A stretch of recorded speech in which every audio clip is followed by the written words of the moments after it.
So hello, what's up mga ka-J-Vlog? Welcome ulit sa panibagong videos. And for today's content, ayan, bibili ulit tayo ng isang bagong labas na smartphone ngayon ni Vivo, which is a Vivo Y21D. So tara, simulan natin. So yun mga ka-J-Vlog, for today's video, bibili na naman tayo ng isang very affordable at bagong labas na smartphone mula naman ito ngayon sa Vivo. I think ito yung parang successor din. I don't know pero para ito yung kasunod ng Vivo Y19s. Kasi hindi sila nagkakalay ng presyo. So which is a Vivo Y21D na bagong labas nga na smartphone ni Vivo. At kung interested kayo bumili niyan, dito lang sa ating video. Click nyo itong view products natin dahil meron pong special voucher na mag-generate para sa inyo. Up to 1,000 pesos off po ang pwede nyo makuha na discount. Okay? So, syempre, ang purpose ng video na to is para rin maengganyo yung mga consumers natin bumili sa online. Kasi sayang sayang yung discount. Ang laki na matitipid nyo pag sa online talaga kayo bibili. Lalo na dito sa ating video, pag dito kayo bibili. Ang laki po na makukuha yung discount. Kaya again, ginagawa ko tong video na to. Pinapakita ko sa inyo kung paano bumili sa online para rin maengganyo kayo na, uy, dito bumili si J-Vlog, legit. And no worries, legit official store talaga ni Vivo ang nilalagay natin dito sa online. So yun nga, pumunta na tayo sa official store ni Vivo sa online. Ang presyo niya ngayon is 6,249 pesos. Ayan, 6,249 pesos. Pwede siya makuha ng 5 plus pag in-apply niyo yung ating special voucher dito sa YouTube. So again, diyan lang kayo bibili mga ka-J-Vlog. So ako kasi wala na akong ganong voucher. Mabibili ko siya ng mas mataas na price. Compare naman sa inyo sa mga viewers natin, makukuha nyo po na mas mababa yan, no worries. So, yun nga, itong smartphone na to is very, very interesting dahil it can be submerged sa water.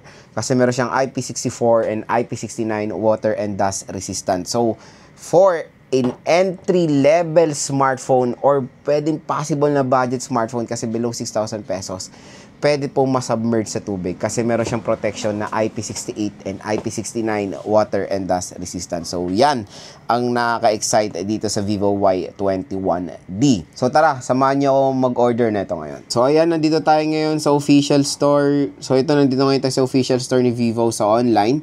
At yun nga, 6,249 siya sa akin. At ang maganda dito with SPay later pa to, 0% via SPay later. Ito ang Vivo Y21D, ang SRP niya is 8,000 pesos. Pero pwede siya makuha ng 5K, 5.6, 4GB, 128. Pero ito ang maganda dito, ito ay water and dust resistant. Ito yung mga IP rating na pwede masubmerge na talaga sa tubig. Kasi IP68, ka-level niya ang protection ng iPhones. Yun ang malupit dito. So, order tayo neto, buy now. Bibili natin is yung lavender purple para iba rin naman, 4GB 128. So, yun nga, wala na tayong ganong voucher. So, 400 pesos na i-apply natin. And, ayan yung aking total amount is 6,249. Again, pwede siya makuha na mas mababa dito kasi ako nga parati kong gamit kasi yung voucher ko. So, order na natin to. So, ayan mga ka-J-Vlog, na-order na natin ng Vivo Y21D. Abahan na lang natin siya kung ilang days siya di-deliver dito sa Metro Manila. So, ayan mga idol, dumating na yung order natin na Vivo Y21D. Naka-bubble wrap pa siya at yun nga, in-order natin to. Dumating siya ng mga 2 to 3 days. So, mabilis lang naman dito sa Metro Manila. And pati naman sa province, mabilis siya. Sa Zambales, nung sa Tecno, order ako, 2-3 days, dumating na rin. Mabilis din naman, no worries. Pag sa Luzon, mabilis talaga sila. Ayan, naka-bubble wrap pa ang ating Vivo Y21D. Kung interested nga kayo, bumili na itong smartphone na to sa sobrang mura lang. Click nyo na itong view products natin dahil mura lang dyan ang Vivo Y21D. Alisin natin siya sa kanyang bubble wrap. So, available siya sa 4 colors Pero sa official store ngayon ni Vivo, 2 colors na available. Ayan, naka-bubble wrap pa siya. Alisin natin siya sa kanyang bubble wrap. Ito ang Vivo Y21D. Open na natin siya. Tanggalin natin yung kanyang plastic. Uy, na-unbox. So, meron siyang 6,500 mAh battery capacity, IP68 and IP69 water and dust resistant. And dual steer speakers. Uy, in fairness sa Vivo, dual steer speakers up to 400% volume pa. So, excited na ako ma-review to.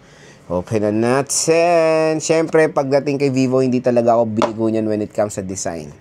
Yun yung isang maganda doon. Uy, ang ganda naman ng lavender, Parang mamahaling cellphone. Ay, ang ganda mga idol, promise. Ang ganda ng Vivo Y21D. Kaso, medyo kuripot talaga sa RAM. Pero, yun. 4GB sa presyo rin na kahit sa sale for 5,000. Hindi talaga perfect fit yan. Pero tingnan na lang natin sa ating review kung gaano kaganda performance. Even though meron siyang 4GB 128 lang na variant. Ayan. So, ayan siya. Meron siyang parang, ito yung parang aura light or ewan ko, notification light yan. Ang ganda. Curve pa siya yung gilid niya. No? Vivo Y21D. So, hindi ko muna to open. Pinakita ko lang sa inyo na dumating ng buo yung ating unit. So, again, kung interested kayo bumili na itong smartphone na to sa online, click nyo na lang dito yung view products dahil mariredirect kayo sa bagsak presyo. Sobrang mura na mga smartphones sa online. So, again, happy checkout mga ka-J-Vlog. Napakasulit din nito kung gusto nyo magkaroon ng isang smartphone na merong water protection talaga. Na water IP68 water and dust resistant. Ka-level niya po ang rating ng iPhones. So, check nyo na to. Add to cart nyo na.